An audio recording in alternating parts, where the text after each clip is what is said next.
সাম্প্রতিক ঘটনাটা সবার শেষে বলবো।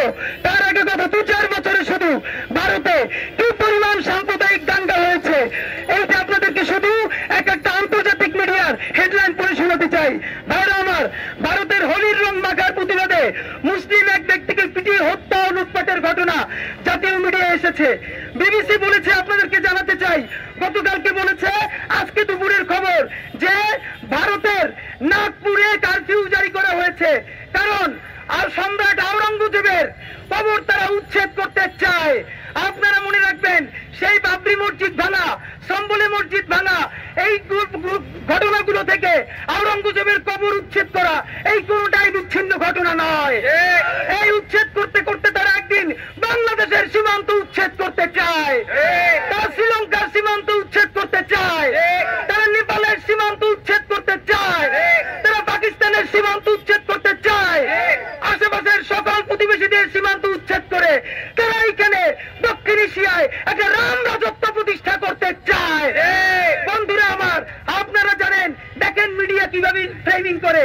বিবিসি বলেছে, গতকালকে যে কারফিউ জারি করা হয়েছে নাগপুরে, যেখানে কি হয়েছে, এই সম্রাট আওরঙ্গজেবের কবরকে উচ্ছেদ করা নিয়ে তারা সম্রাট আওরঙ্গজেবের ছবি পুড়িয়ে দিয়েছে। তারও আগে যদি বলি, তারা 500 কোটি টাকা স্পন্সর করে সিনেমা বানিয়ে প্রোপাগান্ডা করেছে, যেখানে সম্রাট আওরঙ্গজেবকে ইতিহাসের সব থেকে বাজে ভিলেন হিসেবে দেখানো হয়েছে। এখন তার ছবি পুরানো হয়েছে, এখন তার কবর উচ্ছেদ করার কথা বলা হয়। বলতে বলতে সারা ভারত, যেই ভারত গড়েছে, সারা দিল্লির মুসলমানেরা গড়েছে, তারা সারা ভারতকে সাজিয়েছে এই মুসলমানেরা, তাদের প্রত্যেকটা আইডেন্টিটি তারা মুছে দিয়ে এইখানে একটা রাম রাজত্ব প্রতিষ্ঠা করতে চায়।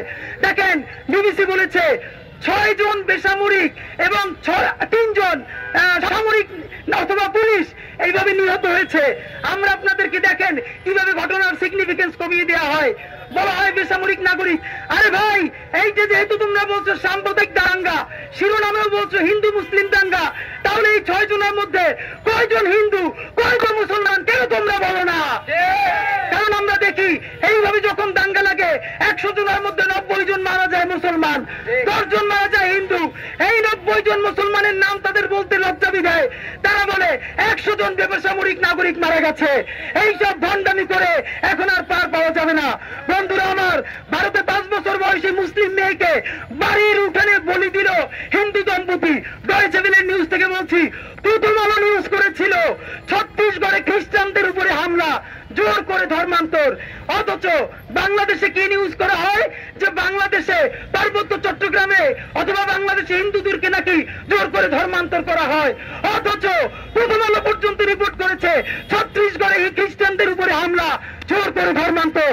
ভাইরা আমার, আপনারা জানেন, শুধু মুসলমান হওয়ার কারণে বিবিসি রিপোর্ট করেছে পানি থেকে বঞ্চিত করা হয়েছে।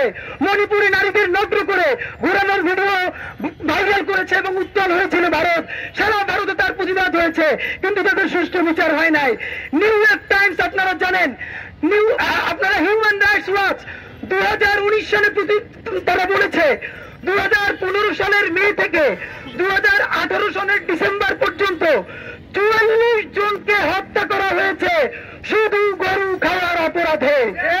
আবারও আপনাদেরকে মনে করিয়ে দেয়, 2019 সালে হিউম্যান রাইটস ওয়াচ বলেছে 2015 সালের মে মাস থেকে 2018 সালের ডিসেম্বর পর্যন্ত 44 জন মানুষকে হত্যা করা হয়েছে শুধু গরু খাওয়ার অপরাধে। আপনারা জানেন ইসলামে শুকুর খাওয়া হারাম, অথচ বাংলাদেশে অনেক ক্ষুদ্র নিগোষ্ঠীর মানুষ শুধু শুকুর খায় না, তাদের শুকুরের ফার্মও আছে, যাদেরকে আমরা উগ্রবাদী মৌলবাদী এরকম বলে ট্যাগ দেন। তারাও কোনোদিন কোন শুকুর খাওয়ার অপরাধে কাউকে হত্যা করা তো দূরের কথা, কাউকে আঘাত করেছে এর নজির কি বাংলাদেশে আছে?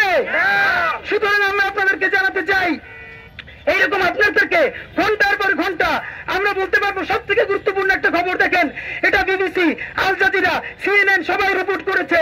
সুল্লিডিন, এই যে সুল্লিডিনে কি হয়েছিল, ভারতীয় অনলাইনে অ্যাপে কিভাবে মুসলিম নারীদের বিক্রি করা হয়েছে।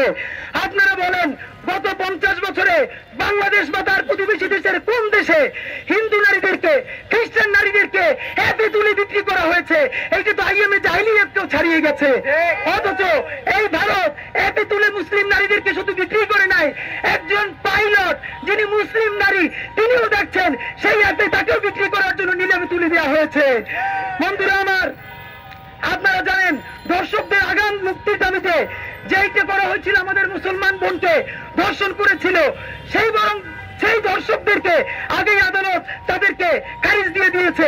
ভারতের চাকরিতে বৈষম্যের শিকার মুসলিম নারীরা, এগুলো তো কোনো ছোট ব্যাপার, এগুলো আমরা বলতে চাই না। আপনাদেরকে সর্বশেষ দেখাতে চাই, দাঙ্গায় খালাস পেল হিন্দুরা। একটা কথা খেয়াল করেন, গত ভারতের ইতিহাসে যতগুলো দাঙ্গা হয়েছে, প্রত্যেকটা দাঙ্গায় সংক্ষিপ্ত আকারেও যদি কিছু মামলা করা হয়, সেই মামলা থেকে অধিকাংশ ক্ষেত্রে তাদেরকে, যারা এই দাঙ্গা করেছে সেই হিন্দুদেরকে বাদ দিয়ে দেওয়া হয়েছে। আমরা যতবার হিন্দু বলি, আমাদের হিন্দু ভাই বোনদেরকে বলি না, আমরা হিন্দুত্ববাদীদের কথা বলি। আমরা সেই হিন্দুত্ববাদীদের কথা বলি যারা ভারতের চতুর্পাশে